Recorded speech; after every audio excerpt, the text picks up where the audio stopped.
I'm Heather McCullough. Welcome to the Kids Club. Now, if you have a child starting school next September, there are some things that you could be doing to get them ready for that first step into the classroom. Diane, what are some of the expectations that teachers have now for kids starting into school? Generally speaking, teachers expect the children to come with a little bit of independence. They want them to be able to dress and undress themselves, use the bathroom, of course, manage their lunches.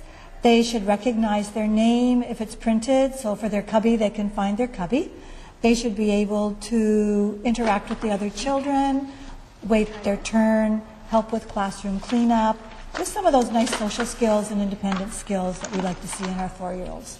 So now, what are some of the things that you can be doing as a parent to prepare them and get them ready and maybe teach them some of these skills? Well, there are lots of good activities for the non-academic piece. There are things like helping sort laundry, waiting their turn, serving themselves at mealtime, making sure that they do have an opportunity to get themselves ready to go outside or get ready for bed, undress, and to get dressed in the morning. As far as the academic requirements now, it's a good help if the children go into school with a little bit of ability to count. Up to 10 would be good, but sometimes 5 is enough. If they can match things, so when you're doing laundry, if you match socks, so they pick out the colors so they can tell the red socks from the blue socks.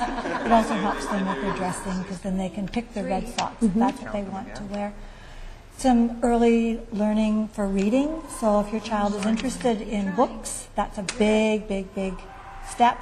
And if they pretend to read and they read you the stories, encourage that. They're reading the pictures, but they're thinking they're reading. And that's a big thing for them. So parents really need to be active, actually, maybe plan out some activities and spend some time where they're focused on actually teaching their kids some of these things. Lots of activities where you've got conversation.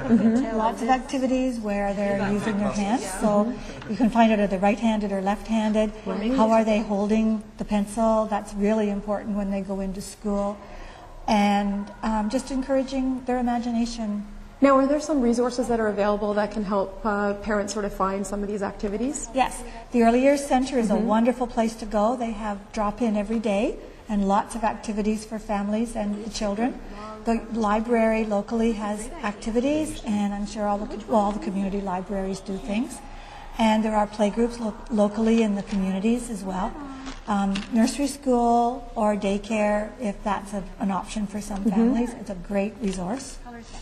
And maybe starting maybe some of those activities in those places. Yes. Now, I guess as you're doing this with your child, there may be some times where you may notice that they're not really picking up those skills, and that may be of concern. What can you do if it sort of looks like your child isn't quite at that place that they maybe should be before they get into school? If you're not sure, a good way to find out is to go to the Early Years Center. They have developmental clinics where a public health nurse comes in and does a simple screen at regular intervals.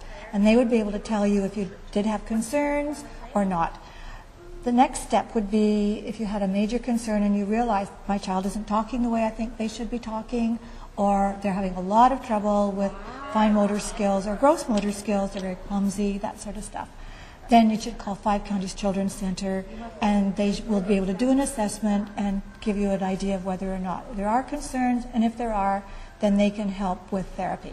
And I guess better maybe to find out some of these things before they even start into school, so you can have some of these resources in place. Yes. Yes. Exactly. And then they're prepared. They're not finding this out when they start school. After they start getting behind already. That's right. Okay, so lots of things that you can be doing if you have a child starting school in September. Thanks so much, Diane. This has been the Kids Club. I'm Heather McCullough, and we'll see you again next time. Kids Club is brought to you by the Boys and Girls Clubs of Kawartha Lakes, a good place to be. For more information, visit www.bgckl.com.